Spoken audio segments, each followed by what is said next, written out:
अंग्रेजों के समय से चली आ रही आईपीसी, सीआरपीसी और एविडेंस एक्ट, ये नाम अब गुजरे जमाने के हो जाएंगे।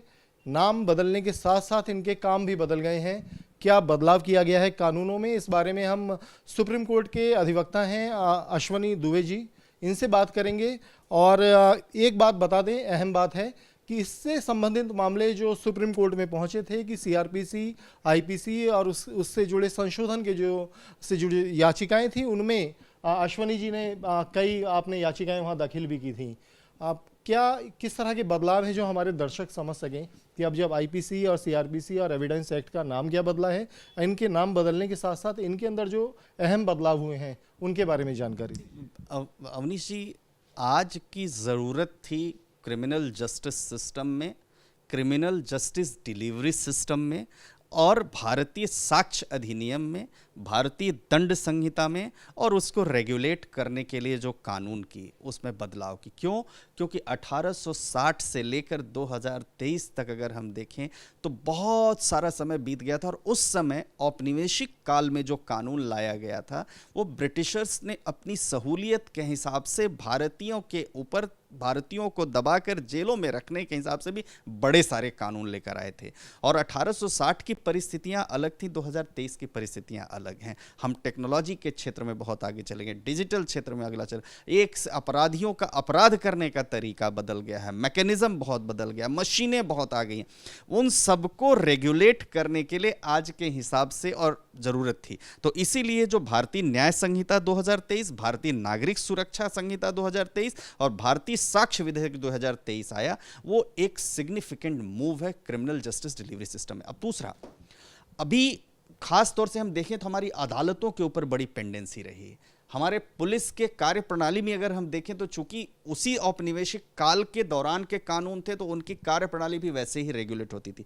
तो अभी चार्जेस फ्रेम करने के लिए, चार्जशीट फाइल करने के लिए, इन्वेस्टिगेशन कंप्लीट करने के लिए, वीडियोग्राफी के लिए, महिलाओं के साथ अपराध के लिए, जेंडर जस्टिस सिस्टम के लिए, बच्चों के साथ अपराध के लिए, साइबर लॉज में अपराध के लिए, जो समय सीमा और जो अपराध की प्रवृत्ति और उस हिसाब से जो उसका दंड होना चाहिए, उस पर जो है फोकस किया प्रधानमंत्री जी ने, गृह मंत्री जी ने और तमाम कमेटी ने, कैबिनेट मिनिस्टर्स। प्लस एक अश्विनी उपाध्याय जी का जो इसमें रोल है वो भी हम लोगों को मानना पड़ेगा कि अश्विनी उपाध्याय जी ने भी बड़े तब प्रयास किए, जंतर मंतर पे प्रोटेस्ट किया, देश भर में लोगों के बीच में जाकर के गए कि कानून बदलेंगे तभी भ्रष्टाचार खत्म होगा, कानून बदलेंगे तभी अपराध पर लगाम लगेगा, कानून मॉब लिंचिंग खत्म होगी, कानून बदलेंगे तभी लव जिहाद जैसी समस्याएं खत्म होगी। इसमें एक ये भी बात है कि कोई व्यक्ति अगर पहचान छुपा करके अगर यौन संबंध बनाता है किसी महिला के साथ तो उसके ऊपर अपराध। आज देखिए अपराध की प्रवृत्ति बदल गई, लोग इम्पर्सोनेट करते हैं, लोग अपनी जाति छुपाते हैं, लोग अपना धर्म छुपाते हैं, नाम छुपाते हैं और अलग अलग तरीके से जो है अपराध कारित करते हैं। तो उन सबको डील करने के लिए जो हमारा कानून बना वो कानून बहुत ही अच्छा है और इसमें समयबद्ध तरीके से, पहले 511 क्रिमिनल प्रोसीजर कोड में सेक्शंस थे, अब इसमें 366 या कुछ धाराएं हैं। उसे देखें तो एक बड़ा अच्छा एक सिग्निफिकेंट मूव है। हाँ, लेकिन इसका सही इम्प्लीमेंटेशन आगे आने वाले दिनों में पता चलेगा। मॉब लिंचिंग को भी इसमें डील किया गया है, बच्चों द्वारा जो अपराध कारित करवाता, जो छोटे छोटे बच्चों को देखिए किस तरीके से लोग मिसयूज करते हैं, उनके द्वारा अपराध कारित किया जाता था। धर्मार्थ जो भीड़, धर्मांध भीड़ जो जाती थी उसके द्वारा अपराध कारित कर दिया जाता। प्लस भारत तेरे टुकड़े होंगे नारे लगते थे और फ्रीडम ऑफ स्पीच और एक्सप्रेशन की बात कह के उसको जस्टिफाई करने की बात कही जाती थी। तो इन सब बातों को डील करने के लिए ये जो कानून बना है वो बड़ा ही सिग्निफिकेंट पॉजिटिव मूव है। अश्वनी जी, आपने बहुत डिटेल में बताया कि इन कानूनों की अब आवश्यकता क्यों थी, बदलाव की जरूरत क्या थी। क्या कुछ अहम बिंदु हैं, हालांकि बहुत समय नहीं हुआ है, अभी पढ़ना पड़ेगा, लेकिन कुछ ऐसे बदलाव जो हम अपने दर्शकों को बता सकें कि ये अहम बदलाव हुए हैं, चाहे वो इन्वेस्टिगेशन से जुड़े हों या जो नए तरह के अपराध आ रहे हैं, मॉब लिंचिंग से जुड़ा मामला है, कुछ ऐसे जो अमेंडमेंट हुए हैं जो आप बता सकते हैं। देखिए, गैंग रेप जैसी जो धाराएं हैं, जो अपराध हैं, जो हीनियस क्राइम है, उन हीनियस क्राइम में 20 साल और आजीवन कारावास और मृत्युदंड तक की सजा का प्रावधान। 18 वर्ष से कम उम्र की महिलाओं के साथ अगर किसी प्रकार का, बच्चियों के साथ जो अत्याचार है उसके साथ अगर हम देखें तो मूव है। पहचान छुपाने के बाद जो है अगर हम देखें तो पहचान छुपा करके अपराध करने की प्रवृत्ति पर। मॉब लिंचिंग के केस में जब भीड़ जा करके कहीं पर करती तो उसमें 7 साल से लेकर 10 साल से लेकर मृत्युदंड तक की और आजीवन कारावास तक की सजा का प्रावधान अगर किसी की मौत हो जाती है तो मॉब लिंचिंग को डील करने के लिए।